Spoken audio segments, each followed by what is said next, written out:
This is episode 196 of Teacher Approved. You're listening to Teacher Approved, the podcast helping educators elevate what matters and simplify the rest. I'm Heidi. And I'm Emily. We're the creators behind Second Story Window, where we give research-based and teacher-approved strategies that make teaching less stressful and more effective. You can check out the show notes and resources from each episode at secondstorywindow.net. We're so glad you're tuning in today. Let's get to the show.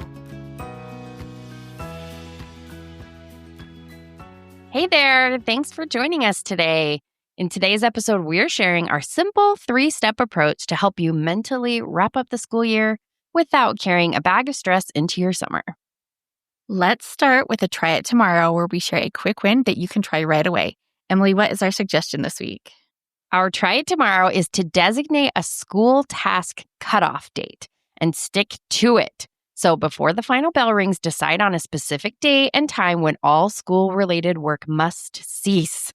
Communicate this to colleagues if necessary, and most importantly, commit to it yourself. Absolutely.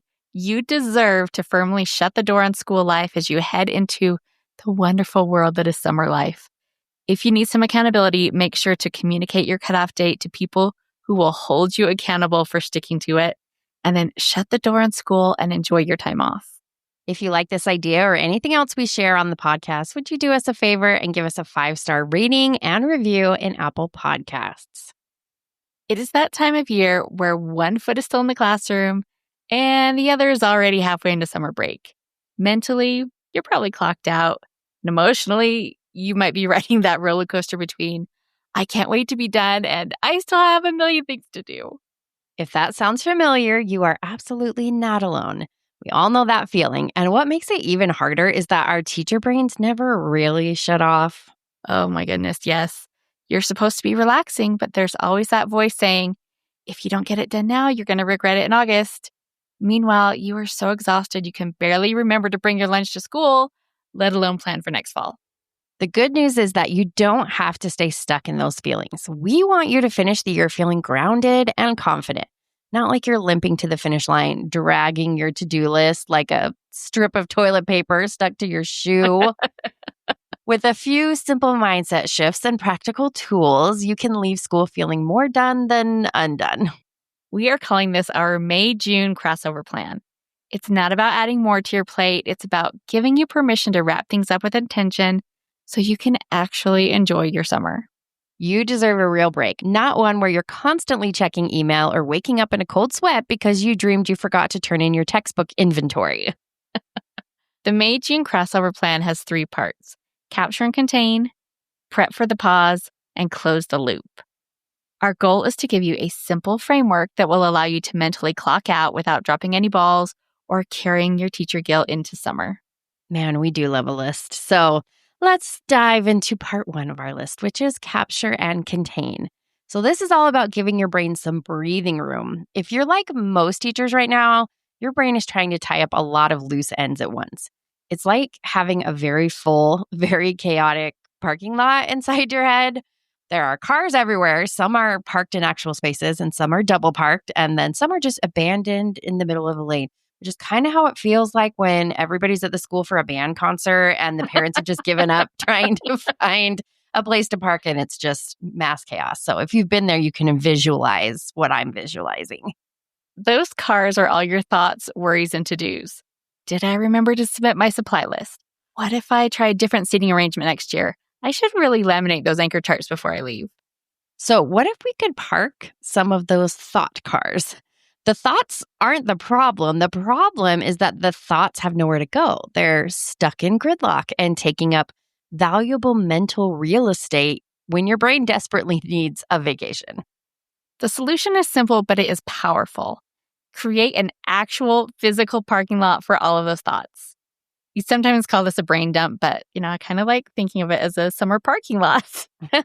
You're not getting rid of the cars. You're just giving them an organized place to hang out while you're away. Your parking lot can be as simple as a stack of sticky notes or a dedicated notebook, or you can just have a Google Doc titled For August.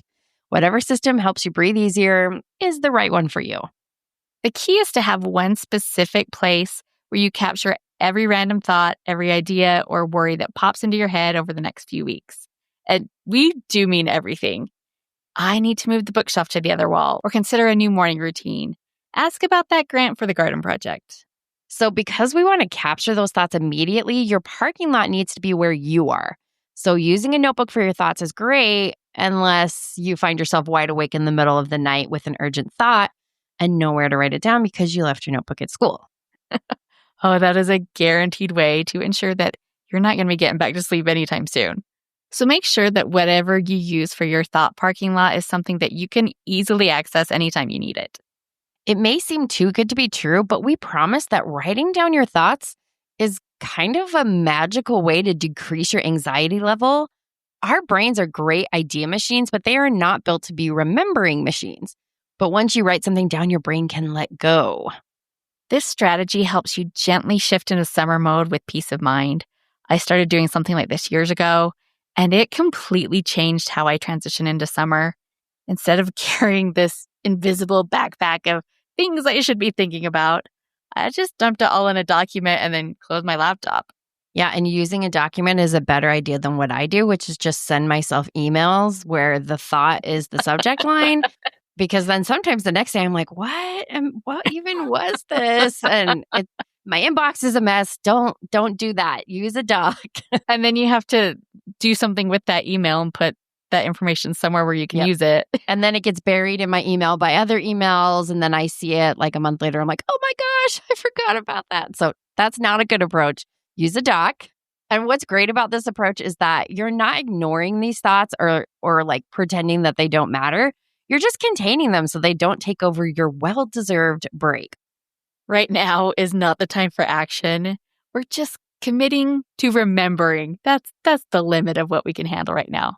This gives your brain the comfort of knowing it's not going to lose thoughts without forcing you to act on them immediately before they're forgotten. And then when you come back in August, you will have this gift waiting for you. All your end-of-year insights and ideas captured when they were fresh in your mind.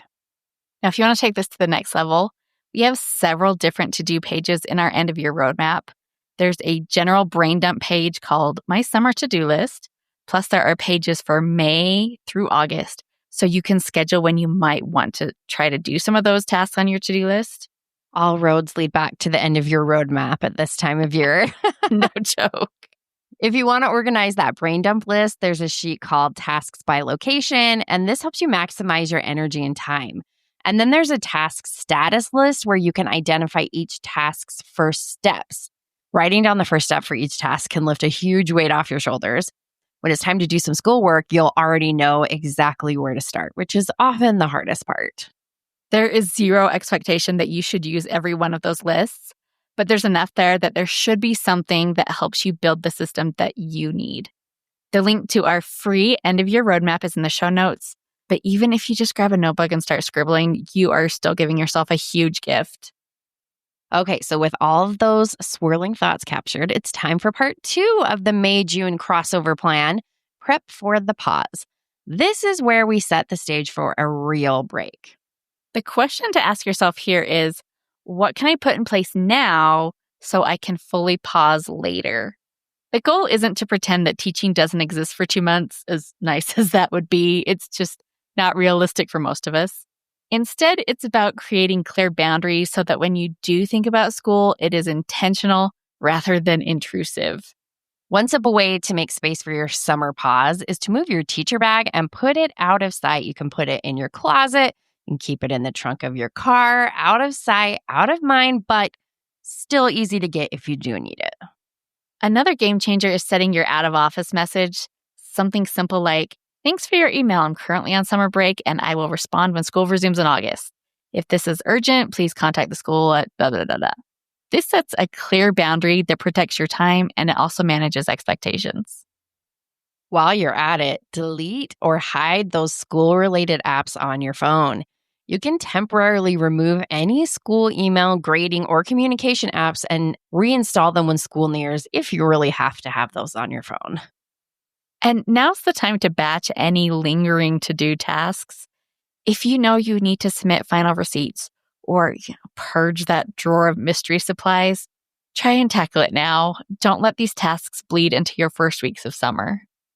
It may be helpful to block off specific time, like maybe a day or even just an afternoon after the students leave, to knock out all those tasks at once. It's so much better to stay late one day in June than to have these tasks hanging over your head in July. You could even try scheduling a classroom cleanup day with your work besties. Team up for mutual accountability and make classroom cleanup social rather than isolating. Having others help makes tasks more enjoyable and efficient, and bonus points if you bring some snacks. In episode 194, we talked about the 3-bin system for breaking down your classroom. So you set up 1 bin for any summer work you know that you will actually do, 1 for your classroom setup materials, and 1 for the first week of school essentials. Label them, stack them where you can get to them, and walk away. Being intentional about preparing for summer isn't about doing more. It's about doing just enough to allow your brain to actually shut off and your body to rest, because you deserve a real break.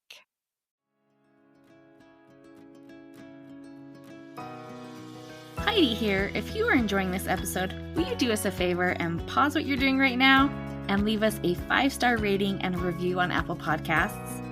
Reviews help to grow our show, and they mean so much. We read and appreciate every single one.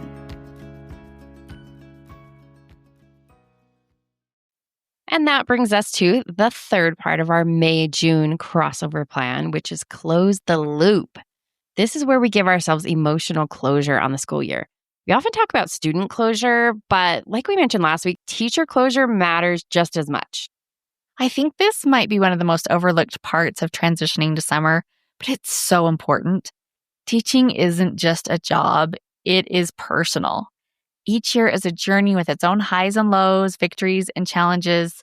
Without some kind of closure, it's easy to carry those emotions, especially the heavy ones like frustration or disappointment, right into your summer. Small rituals can make a big difference. So on the last day of school, I liked to take a photo of my empty classroom all tucked up for summer hibernation.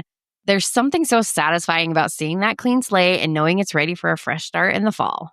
And don't underestimate the power of simply saying goodbye to your room. Walk around, touch the walls, sit at your desk. Lean into the Marie Kondo woo-woo-ness of it all. Thank your room for all of the wonder that it held this year, even though the carpet is old and it doesn't have enough outlets. And you never know what the temperature will be. You and your classroom are a pretty good team. Another idea is to write a quick note of encouragement to your future self, highlighting what went well this year and what you hope for next year. And then you could tuck it into your desk drawer to read on your first morning back at work. In episode 195, we talked about closing the school year with heart. The idea is to honor what you've accomplished and acknowledge any difficulties before moving on. You deserve to start somewhere with a sense of peace and not panic or regret. These small rituals help you draw a line between the school year and your break. And that is our May-June crossover plan. Capture the thoughts swirling in your brain, prep for your exit so you can truly pause, and close the loop with simple emotional closure. It's not complicated, but it makes a world of difference. You don't have to be perfectly planned. You just need a clear exit ramp and a little compassion for yourself. Do you want a little help making that exit smoother? Well then, download our end of year roadmap. It's totally free and full of simple prompts and checklists to help you finish strong without the stress. You'll find the link in our show notes. But if you're feeling the pull to rest and the tug to regroup, you are absolutely not alone. That's why the Teacher Summer Talks are coming in June to help you gently shift into summer reflection and feel ready for what's next without the pressure. So stay tuned. You are going to love this. Oh, you really are. So go give future you the gift of a peaceful start to summer because you have earned it. We would love to hear your end of year rituals or how you mentally transition to summer. Come join the conversation in our Teacher Approved Facebook group. Now for our Teacher Approved Tip of the Week, where we share an actionable tip to help you elevate what matters and simplify the rest. This week's Teacher Approved tip is create a classroom closing checklist. Tell us more about this, Heidi. Well, make a comprehensive list of everything that must be done before you leave your classroom at the end of the year. For example, all of the fun stuff like inventorying your cleaning supplies, organizing textbooks, checking in all the technology, maybe hiding that coffee maker you're not supposed to have in your room. Check off the items systematically so you can mentally release those responsibilities. And don't forget to turn your grades in because Heidi knows from experience they'll chase you down during summer if you forget to do that. Did have that problem one year. To help you out with this, we've added some pages to our end of year roadmap freebie.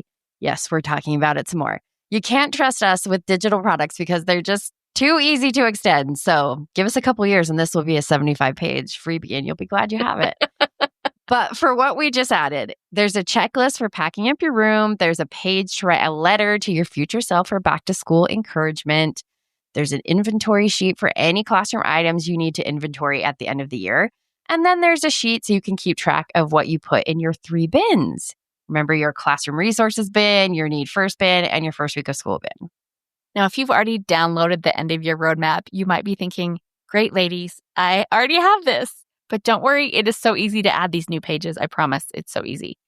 If you have downloaded the roadmap, but you haven't filled anything out yet, just delete the old version and download the new version. That's for sure the easiest way. But if you have written a few things in your roadmap, but not a lot, download the new version and copy and paste anything you've written into the new document and then delete your old one. If you have written a lot in your roadmap and you don't feel like copying and pasting, go ahead and download the new roadmap and then look at the pages we've just added. For any pages that you want to add to your current roadmap, just click the little tab at the bottom of the page on the new download. This will bring up a bunch of options like delete and duplicate, but the option you want is copy to. So when you click that, it'll bring up option and you want copy to existing spreadsheet. And then you can select your roadmap file and it will copy it right in there. Once you have copied over any of the new sheets that you want, you can just delete the file that you downloaded. I promise it's way easier than it sounds. And there's so much good stuff in there. We just don't want you to miss any of it as we keep adding really awesome new additions to it. So make sure to head to the show notes so you can grab your own copy or update your copy if you need the latest one. To wrap up the show, we're sharing what we're giving extra credit to this week. Emily, what gets your extra credit? Well, I'm giving extra credit to something super sexy. It's my new dandruff comb. I was like, why does it have to be called that? I told you it was super sexy. So the thing about this comb is that it has hollow teeth. So it exfoliates your scalp when you comb it across your scalp. Okay. And then what's cool about it is it has a little button that cleans it out after.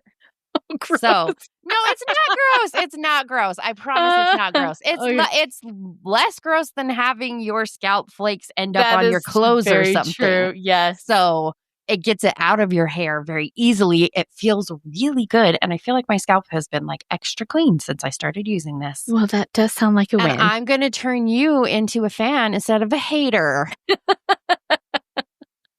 We'll see. I know that dandruff scalps run in our family, so don't try to pretend you're better than my dandruff comb. Don't out our dirty laundry, a national podcast. Sorry, Mom, for bringing shame on our family. What are you giving extra credit to, Heidi? Better be something really good after that mocking. Oh, it is excellent. It is so lovely and centering and healing. So I'm giving extra credit to Jax Kelly's shower affirmation cards. These are really just such a simple way to add a little brightness to your day. So these cards are made from like some special material, probably plasticky. So it makes them waterproof. So you just choose one. I like to choose one at random. And then you get your shower wall a little wet and the card just sticks to it. And then while you're showering, you can remind yourself that I'm creating a life of passion and purpose, or I am open and ready to receive amazing possibilities. They have several different sets for things like abundance, anxiety, and positivity, and lots more than that. And they have sets for kids and teens as well. I think these are really unique gifts, especially if you have someone who might be going through a hard time. And I also think these are really helpful if you happen to be in a place right now where that thinking time in the shower might lead to spiraling thoughts. So I give these 10 stars out of 10 stars. I don't know. How many stars do you think this gets? This gets all of them. They're just really lovely, a little bit of brightness in a world that can sometimes feel overwhelming. So you can use the dandruff comb and then take a shower. And then if you're lucky, you'll pull out one that's like, I'm still worthy, even though I have dandruff sometimes. They have have some pretty specific ones, so they probably have that. If not, you can just make your own card to add to the set. That is it for today's episode. Use our May-June crossover plan to mentally clock out without dropping the ball. And don't forget our teacher-approved tip to create a checklist for packing up your classroom. We hope you enjoyed this episode of Teacher Approved. I'm Heidi. And I'm Emily. Thank you for listening. Be sure to follow or subscribe in your podcast apps so that you never miss an episode. You can connect with us and other teachers in the Teacher Approved Facebook group. We'll see you here next week. Bye for now. Bye.